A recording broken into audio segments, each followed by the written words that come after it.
नमस्कार दोस्तों, स्वागत है आपका रियल हिस्ट्री की एक और नई वीडियो में। इस वीडियो में जो भी दोस्तों मैं चीज़ें शेयर करने वाला हूँ वो सिर्फ और सिर्फ नॉलेज पर्पस के लिए है। और मैं जो भी बोलूँगा वो सब मैंने न्यूज़ में देखा पढ़ा, और जो कि डिप्लोमेट्स हैं जो अपने थॉट्स शेयर करते हैं वहाँ से देखा है, समझा है, वही मैं आपको यहाँ पे बताने वाला हूँ एक आसान भाषा में। तो आज का पर्पस है हमारा जियोपॉलिटिक्स के बारे में जानना कि जियोपॉलिटिक्स क्या है, कैसे वर्क करता है। तो दोस्तों, जियोपॉलिटिक्स जो है, जैसे मान लो हमारे देश के अंदर ही ले लो, ये मैं एक आपको आइडिया दे रहा हूँ थोड़ा समझने के लिए, कि एक पार्टी का नेता दूसरे पार्टी के नेता को जिस प्रकार से वो उसको नीचा दिखाने की कोशिश करता है या अपने वोट ज़्यादा लेने की कोशिश करता है, यहाँ पर तो सिर्फ मसला होता है जीतने का। लेकिन जियोपॉलिटिक्स में सब आता है दोस्तों। पैसा, देश आगे रहना चाहिए, जो हम बोले वही दूसरा देश करे, नए तरीके के आइडियाज़। जो डिप्लोमेट्स होते हैं वो यही काम करते हैं। और इसीलिए हमारे देश में एक विदेश मंत्री भी होता है जो पूरा विदेशों के अंदर जो जितने भी अपने राजदूत वगैरह हैं सबको संभालता है और दूसरे देशों के विदेश मंत्री से डील करता है। यही सब होता है इसके अंदर। और लेकिन ये मतलब किस प्रकार से करते हैं, तो मैं आपको एक आइडिया देना चाहता हूँ। तो जो डिप्लोमेट होता है, जैसे कि अमेरिका का एक बंदा है, डोनाल्ड लू करके उसका नाम है। वैसे वो चाइनीज़ है लेकिन वो अमेरिका से है। और चाइना और अमेरिका को एक दूसरे के पास लाने में उसने बहुत बहुत जोर लगाया था, और इसी वजह से आज चाइना इतना पैसे वाला है। उसका एकमात्र कारण है डोनाल्ड लू। तो चाइना, अब आप देख रहे हैं कि फिलहाल अब तो चाइना में से फैक्ट्रियां जो है वो निकल करके भारत की तरफ आ रही हैं। चाइना में से निकल रहे हैं वो लोग, क्योंकि अमेरिका को पता लग गया कि हमने इसे ऊपर ला हम ही इसे ऊपर लाए और अब ये हमें ही आंखें दिखा रहा है। तो इसलिए अमेरिका अपनी कंपनियों को बोल रहा है कि आप शिफ्ट कर लो। जरूरी नहीं है कि भारत में ही आए, कोई दूसरे देश में भी जा सकते हैं वो, लेकिन उनकी पहली चॉइस शायद भारत ही होनी चाहिए, क्योंकि हमारी जो है जनसंख्या भी इतनी ज़्यादा है और हार्ड वर्किंग लोग हैं। क्योंकि हमारा जो एज का एवरेज रेशियो है वो 28 साल है। हमारे जो एवरेज रेशियो होता है एक एज का कि कौन सी एज के लोग ज़्यादा हैं, तो वो हमारा 28 है, मतलब कि यंग यूथ है हमारे पास। इसीलिए फैक्ट्रियाँ शायद इधर ज़्यादा आएंगी।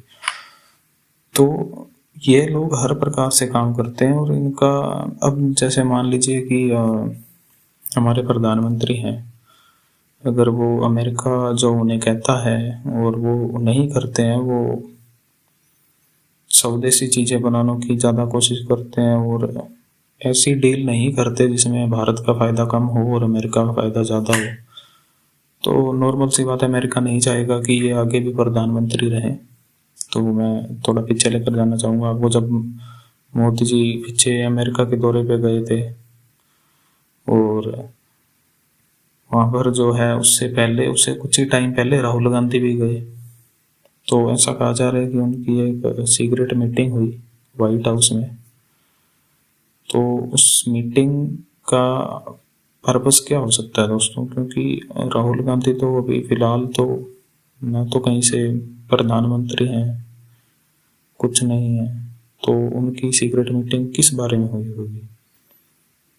तो ये एक बेसिक सी चीज़ समझने की ज़रूरत है कि वो जो है मोदी जी को डाउन करने के लिए ही होगी। मैं ऐसा नहीं हूँ कि मैं मतलब मोदी जी का सपोर्टर हूँ या बीजेपी का सपोर्टर हूँ, मैं इसलिए बोल रहा हूँ, नहीं। मैं सिर्फ आपको ये समझाने की कोशिश कर रहा हूँ कि कैसे चीज़ें वर्क करती हैं।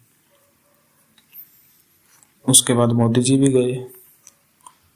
तो अब वो डोनाल्ड लू है, उसको पहले भारत भी भेजा गया राजदूत बनाकर, और यहाँ पर भी जो है पूरा एक ऑपरेशन चलाया जा रहा था कि मोदी जी को कैसे हराया जाए, क्योंकि इन्होंने स्वदेशी भारत पर और जो एक एक्शन लेने की जो विल पावर होती है ना दोस्तों, वो ज़्यादा है कि एक्शन लेना है तो सोच समझदारी से एक्शन ले लो। कुछ लोग आप नॉर्मल लाइफ में भी देखो, बहुत से लोग ऐसे होते हैं जो अपने फ्यूचर को लेकर एक्शन नहीं ले पाते किसी भी चीज़ पर। कोई सोच रहा है कि मुझे आईएएस बनना है, तो वो सिर्फ सोचे ही जा रहा है, उस पर काम नहीं कर रहा।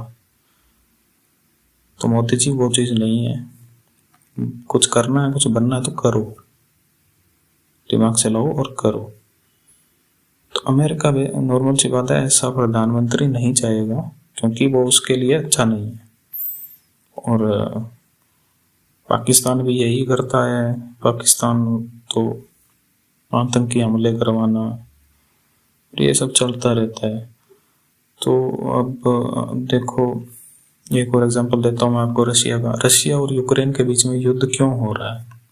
सभी लोग जो है, सभी यूरोपियंस वगैरह जो भी हैं, वो पुतिन को बुरा भला कह रहे हैं कि भैया इसने जो है हमला कर दिया। बात यह है कि रशिया ने पहले से बोल रखा था यूरोप को कि ये जो तुम्हारा नेटो का जो भी सीन है ना, इसे यार रशिया के पास मत आने देना।